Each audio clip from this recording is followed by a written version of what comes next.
how do you explain when things don't go as we assume? Or better, how do you explain when others are able to achieve things that seem to defy all of the assumptions? For example, why is Apple so innovative? Year after year after year after year, they're more innovative than all their competition. And yet, they're just a computer company. They're just like everyone else. They have the same access to the same talent, the same agencies, the same consultants, the same media. Then why is it that they seem to have something different? Why is it that Martin Luther King led the civil rights movement? He wasn't the only man who suffered in a pre-civil rights America, and he certainly wasn't the only great orator of the day. Why him? And why is it that the Wright brothers were able to figure out controlled powered manned flight when there were certainly other teams who were better qualified, better funded, and they didn't achieve powered manned flight, and the Wright brothers beat them to it? There's something else at play here. About 3.5 years ago, I made a discovery, and this discovery profoundly changed my view on how I thought the world worked, and it even profoundly changed the way in which I operate in it. As it turns out, there's a pattern. As it turns out, all the great and inspiring leaders and organizations in the world, whether it's Apple or Martin Luther King or the Wright brothers, they all think, act, and communicate the exact same way, and it's the complete opposite to everyone else. All I did was codify it. And it's probably the world's simplest idea. I call it the golden circle.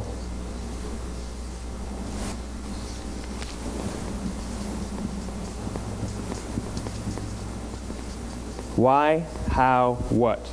This little idea explains why some organizations and some leaders are able to inspire where others aren't. Let me define the terms really quickly. Every single person, every single organization on the planet knows what they do, 100%. Some know how they do it, whether you call it your differentiating value proposition or your proprietary process or your USP. But very, very few people or organizations know why they do what they do. And by why, I don't mean to make a profit. That's a result. It's always a result. By why, I mean what's your purpose? What's your cause? What's your belief? Why does your organization exist? Why do you get out of bed in the morning? And why should anyone care? Well, as a result, the way we think, the way we act, the way we communicate is from the outside in. It's obvious. We go from the clearest thing to the fuzziest thing. But the inspired leaders and the inspired organizations, regardless of their size, regardless of their industry, all think, act, and communicate from the inside out. Let me give you an example. I use Apple because they're easy to understand and everybody gets it. If Apple were like everyone else, a marketing message from them might sound like this. We make great computers. They're beautifully designed, simple to use, and user-friendly. Want to buy one? Meh.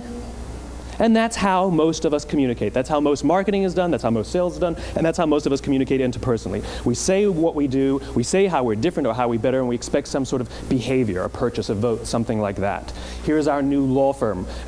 We have the best lawyers with the biggest clients. We have, we always perform for our clients, do business with us. Here's our new car. It gets great gas mileage. It has, leather seats. Buy our car. But it's uninspiring. Here's how Apple actually communicates. Everything we do, we believe in challenging the status quo. We believe in thinking differently. The way we challenge the status quo is by making our products beautifully designed, simple to use, and user-friendly. We just happen to make great computers. Want to buy one? Totally different, right? You're ready to buy a computer from me. All I did was reverse the order of the information. What it proves to us is that people don't buy what you do, people buy why you do it. People don't buy what you do, they buy why you do it. This explains why every single person in this room is perfectly comfortable buying a computer from Apple. But we're also perfectly comfortable buying an MP3 player from Apple, or a phone from Apple, or a DVR from Apple. But as I said before, Apple's just a computer company. There's nothing that distinguishes them structurally from any of their competitors. Their competitors are all equally qualified to make all of these products. In fact, they tried. A few years ago, Gateway came out with flat-screen TVs. They're eminently qualified to make flat-screen TVs. They've been making flat-screen monitors for years. Nobody bought one.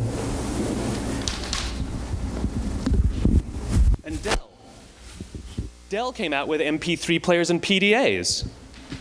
And they make great quality products, and they can make perfectly well-designed products, and nobody bought one. In fact, talking about it now, we can't even imagine buying an MP3 player from Dell. Why would you buy an MP3 player from a computer company? But we do it every day. People don't buy what you do, they buy why you do it. The goal is not to do business with everybody who needs what you have. The goal is to do business with people who believe what you believe. Here's the best part. None of what I'm telling you is my opinion. It's all grounded in the tenets of biology, not psychology, biology. If you look at a cross-section of the human brain, looking from the top down, what you see is the human brain is actually broken into 3 major components that correlate perfectly with the golden circle. Our newest brain, our Homo sapien brain, our neocortex, corresponds with the what level. The neocortex is responsible for all of our rational and analytical thought and language. The middle 2 sections make up our limbic brains, and our limbic brains are responsible for all of our feelings, like trust and loyalty. It's also responsible for all human behavior, all decision-making, and it has no capacity for language. In other words, when we communicate from the outside in, yes, people can understand vast amounts of complicated information like features and benefits and facts and figures. It just doesn't drive behavior. When we communicate from the inside out, we're talking directly to the part of the brain that controls behavior, and then we allow people to rationalize it with the tangible things we say and do. This is where gut decisions come from. You know, sometimes you can give somebody all the facts and your figures, and they say, I know what all the facts and details say, but it just doesn't feel right. Why would we use that verb? It doesn't feel right. Because the part of the brain that controls decision-making doesn't control language. And the best we can muster up is, I don't know, it just doesn't feel right. Or sometimes you say you're leading with your heart, or you're leading with your soul. Well, I hate to break it to you, those aren't other body parts controlling your behavior. It's all happening here in your limbic brain, the part of the brain that controls decision-making and not language. But if you don't know why you do what you do, and people respond to why you do what you do, then how will you ever get people to vote for you or buy something from you, or more importantly, be loyal and want to be a part of what it is that you do? Again, the goal is not just to sell people who need what you have. The goal is to sell to people who believe what you believe. The goal is not just to hire people who need a job. It's to hire people who believe what you believe. I always say that, you know, there's, if you hire people just because they can do a job, they'll work for your money. But if you hire people who believe what you believe, they work for you with blood and sweat and tears. And nowhere else is there a better example of this than with the Wright brothers. Most people don't know about Samuel Pierpont Langley. And back in the early 20th century, the pursuit of powered man flight was like the dot-com of the day. Everybody was trying it. And Samuel Pierpont Langley had what we assume to be the recipe for success. I mean, even now, you ask people, why did your product or why did your company fail? And people always give you the same permutation of the same 3 things. Undercapitalized, the wrong people, bad market conditions. It's always the same 3 things. So let's explore that. Samuel Pierpont Langley was given $50,000 by the War Department to figure out this flying machine. Money was no problem. He held a seat at Harvard and worked at the Smithsonian and was extremely well connected. He knew all the big minds of the day. He hired the best minds money could find, and the market conditions were fantastic. The New York Times followed him around everywhere, and everyone was rooting for Langley. And how come we've never heard of Samuel Pierpont Langley? A few hundred miles away in Dayton, Ohio, Orville and Wilbur Wright. They had none of what we consider to be the recipe for success. They had no money. They paid for their dream with the proceeds from their bicycle shop. Not a single person on the Wright brothers' team had a college education, not even Orville or Wilbur. And the New York Times followed them around nowhere. The difference was Orville and Wilbur were driven by a cause, by a purpose, by a belief. They believed that if they could figure out this flying machine, it'll change the course of the world. Samuel Pierpont Langley was different. He wanted to be rich, and he wanted to be famous. He was in pursuit of the result. He was in pursuit of the riches. And lo and behold, look what happened. The people who believed in the Wright brothers' dream worked with them with blood and sweat and tears. The others just worked for the paycheck. And they tell stories of how every time the Wright brothers went out, they would have to take 5 sets of parts because that's how many times they would crash before they came in for supper. And eventually, on December 17th, 1903, the Wright brothers took flight. And no one was there to even experience it. We found out about it a few days later. And further proof that Langley was motivated by the wrong thing, the day the Wright brothers took flight, he quit. He could have said, "That's an amazing discovery, guys, and I will improve upon your technology." But he didn't. He wasn't first. He didn't get rich. He didn't get famous. So he quit. People don't buy what you do, they buy why you do it. And if you talk about what you believe, you will attract those who believe what you believe. Well, why is it important to attract those who believe what you believe? Something called the law of diffusion of innovation. And if you don't know the law, you definitely know the terminology. The first 2.5% of our population are our innovators. The next 13.5% of our population are our early adopters. The next 34% are your early majority, your late majority, and your laggards. The only reason these people buy touch-tone phones is because you can't buy rotary phones anymore. We all sit at various places at various times on the scale, but what the law of diffusion of innovation tells us is that if you want mass market success or mass market acceptance of an idea, you cannot have it until you achieve this tipping point between 15 and 18% market penetration, and then the system tips. And I love asking businesses, what's your conversion on new business? And they love to tell you, oh, it's about 10%, proudly. Well, you can trip over 10% of the customers. We all have about 10% who just get it. That's how we describe them, right? That's like that gut feeling, oh, they just get it. The problem is, how do you find the ones that just get it before you're doing business with them versus the ones who don't get it? So it's this here, this little gap, that you have to close, as Geoffrey Moore calls it, crossing the chasm. Because you see, the early majority will not try something until someone else has tried it first.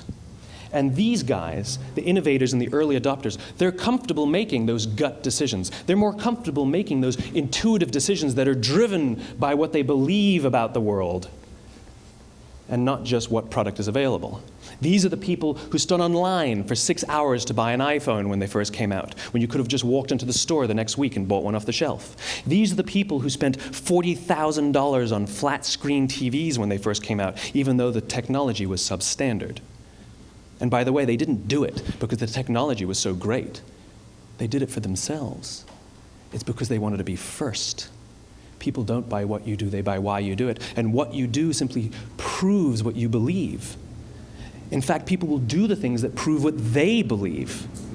The reason that person bought the iPhone in the first 6 hours, or stood in line for 6 hours, was because of what they believed about the world and how they wanted everybody to see them. They were first. People don't buy what you do, they buy why you do it. So let me give you a famous example, a famous failure and a famous success of the law of diffusion of innovation. First, the famous failure. It's a commercial example. As we said before a second ago, the recipe for success is money and the right people and the right marketing conditions, right? You should have success then. Look at TiVo. From the time TiVo came out about 8 or 9 years ago to this current day, they are the single highest quality product on the market. Hands down, there is no dispute. They were extremely well funded. Market conditions were fantastic. I mean, we use TiVo as a verb. I TiVo stuff on my piece of junk Time Warner DVR all the time. But TiVo is a commercial failure.